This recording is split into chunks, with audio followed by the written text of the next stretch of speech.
Good morning, 10th standard English medium, GT Shet Vidyalay. Very warmful welcome in video lecture series. पिछले video lecture में हमने हिंदी में lesson number 13 साधु उपदेश कवि काका हाथरसी उनकी काव्य रचना के बारे में बात की थी। आज हम उसकी काव्य रचना को विशेष रूप से समझेंगे और स्वाध्याय के प्रश्नों की चर्चा करेंगे। पिछले वीडियो लेक्चर में हमने बहुत सारी बात की थी कि हमें ब्लाइंड फॉलोअर्स नहीं बनना है, यानी कि अंधा अनुयायी नहीं बनना है।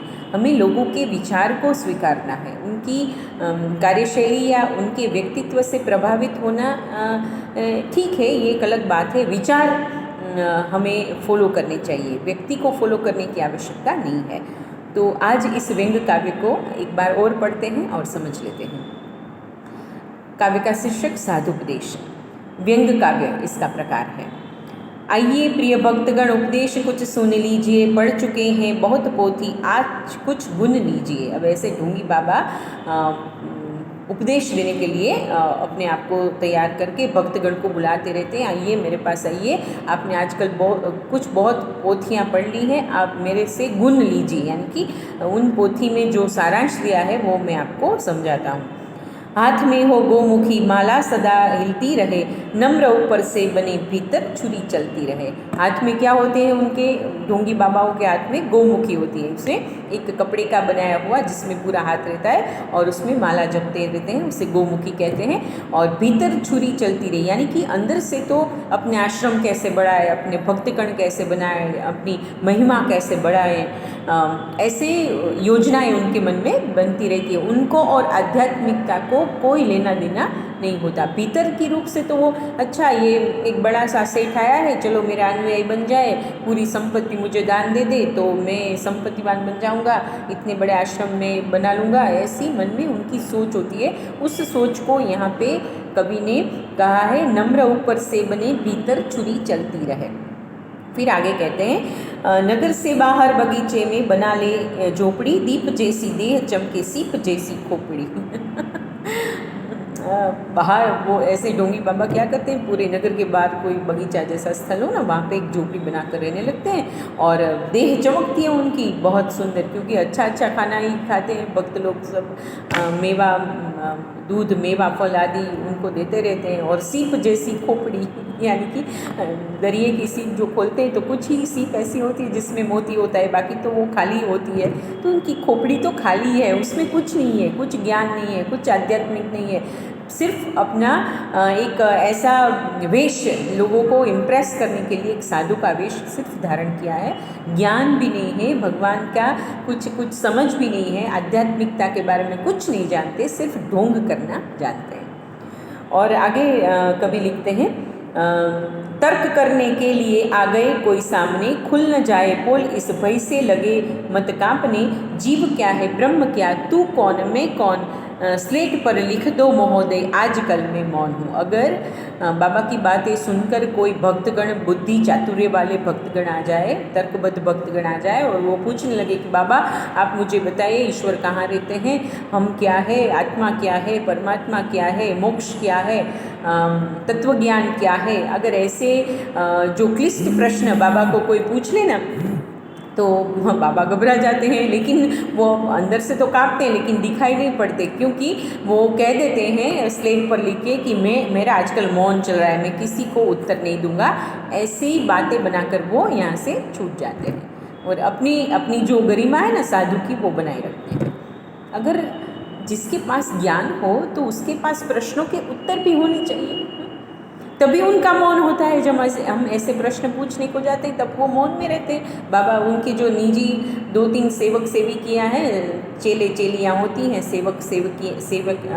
सेविकाएँ होती हैं, वो कह देते हैं बाबा मौन है, बाबा की साधना चल रही है, बाबा बोलेंगे नहीं। आप उनको प्रणाम करके यहाँ से चले जाएंगे, बाद में आइएगा तब बाबा आपके सभी प्रश्नों के समाधान कर देंगे। वो बाद में समय तो कभी आता ही नहीं। और आजकल मैं मौन हूँ, धर्म संकट शीघ्र ही इस युक्त से कट जाएंगे, सामने से तार्किक विद्वान सब फिर हट जाएंगे। और जो तर्कबद्ध लोग, जो जिन्होंने अभ्यास किया है, जिनको भारत के धर्मशास्त्र का ज्ञान है, वो ऐसे ढोंगी बाबा की बातें सुनकर वहाँ से अपना समय गंवाना न चाहते हुए चले जाते हैं और बाबा इस तरह से अपने आप को बचा लेते हैं। और आगे लेखक लिखते हैं, कवि लिखते हैं, किए जा निष्काम सेवा सब फल इच्छा छोड़कर, याद फल की जब सदाए खा पपीता तोड़कर। अपने आप को निष्काम कहते हैं। बाबा ऐसा प्रचार करते हैं कि मेरी कोई कामना नहीं है, मैं तो संसार के उद्धार के लिए आया हूँ, मेरा कोई स्वार्थ नहीं है, मैं तो अपने भक्तगणों का उद्धार करूँगा, उनको परमात्मा से मिलाऊँगा। अरे अगर परमात्मा से भक्तगण को मिलाने की सिद्धि आपको प्राप्त है तो आप खुद ही परमात्मा को मिल लीजिए, यहाँ पे क्यों समय गंवाते हैं। सही है ना। अगर आपको प्रभु इतने ही प्राप्य हैं तो आप प्रभु के पास रहिए, प्रभु के साथ रहिए, और लोगों की सेवा में क्यों जुड़ते हैं। लेकिन ये सब दिखावा है, ये सब ढोंग है। और जब फल की इच्छा हो यानी कि भूख लगे तब बड़ा सा पपीता या बड़ा सा पपीता भी व्यंग है कि छोटे कुछ देखिए जो सही मात्रा में योगी होते हैं ना वो तो मिताहारी होते हैं, यानी कि अपने शरीर के लिए थोड़ा सा खाते हैं। उनका मन कभी खाने पीने जैसी क्षुल्लक चीज़ों में नहीं लगता। जिनका सही ईश्वर के प्रति ध्यान हो उसके बारे में बात। यहाँ तो ये ढोंगी बाबा तो पूरा बड़ा सा पपीता खोल के खा पी लेते हैं, पेट भर लेते हैं और फिर से अपना ढोंग स्वांग रचाकर बैठ जाते हैं। और फिर आगे बात करते हैं, स्वर्ग का झगड़ा गया भय भी नरक का छोड़ दे, पाप घट भर जाए तो काशी पहुंचकर फोड़ दे। ऐसी हमारी एक मान्यता है ना कि काशी में सब पाप धुल जाते हैं। तो ऐसे ढोंगी बाबा स्वर्ग नरक का कुछ भय उनको होता ही नहीं, समझ ही नहीं होती तो भय क्या होगा।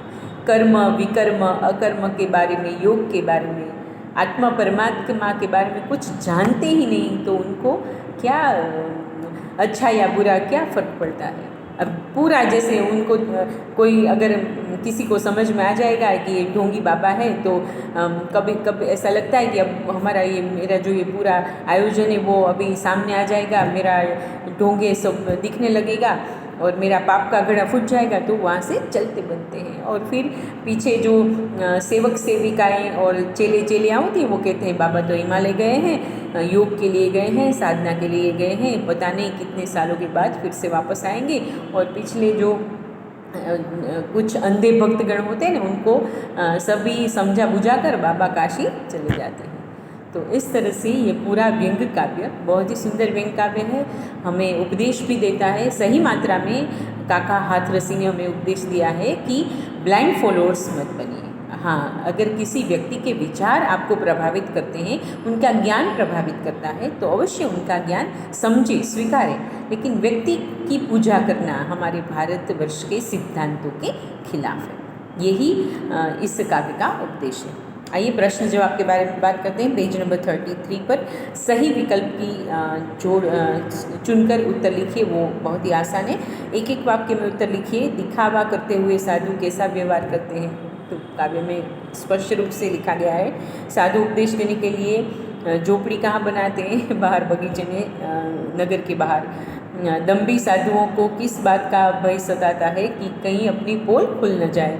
साधु कौन मौन धारण क्यों करते हैं, जब तार्किक लोग, ज्ञानी लोग, गुणी लोग उन्हें ईश्वर के बारे में, ज्ञान के बारे में प्रश्न पूछते हैं तब वो कह देते हैं कि मैं तो मौन धारण करके बैठा हूँ, मेरी साधना चल रही है, मैं आपको उत्तर नहीं दे सकता। इस तरह वो अपने आप को बचा लेते हैं, अपने आप का अज्ञान प्रदर्शित करने से बचा लेते हैं। निम्नलिखित प्रश्नों के 2-3 वाक्य में उत्तर लिखिए। ढोंगी साधु भक्तजनों को क्या उपदेश देते हैं। ढोंगी साधु भक्तजनों को कहते हैं कि यहाँ पे लिखा है कि भगवान ईश्वर ये सब ये संसार सब माया है, सही बात तो ईश्वर है, आत्मा परमात्मा की बातें सुनाते हैं, ऐसी बेमतलब की बातें जिसके बारे में उन्हें कोई जानकारी नहीं होती, ऐसा गुण वाला उपदेश देते। प्रथम पंक्ति में लिखा है कि बाबा कहते हैं कि आइए मेरे पास सच्चा उपदेश है, मैं आपको सुनाता हूँ। ढोंगी साधु मौन व्रत क्यों धारण करते हैं। कुछ तर्क वाले विद्वान लोग जब उनको प्रश्न प्रति प्रश्न करने आते हैं तब उनका साधु अपना अज्ञान छुपाने के लिए मौन व्रत की बात उनके सामने रखते हैं। साधुपदेश काव्य में काका हाथरसी ने किस पर व्यंग किया है। ऐसे ढोंगी बाबा साधुओं के बारे में व्यंग यहाँ पे व्यक्त किया गया है। बहुत ही स्पष्ट रूप से आपको समझ में आ गया होगा। आप अपने आप आराम से इस प्रश्न के उत्तर लिख सकते हैं। प्रश्नोत्तरी के माध्यम से मुझे लगता है ये काव्य है वो बहुत ही बहुत ही महत्वपूर्ण काव्य है। आपको अवश्य इसके बारे में तैयारी करनी होगी।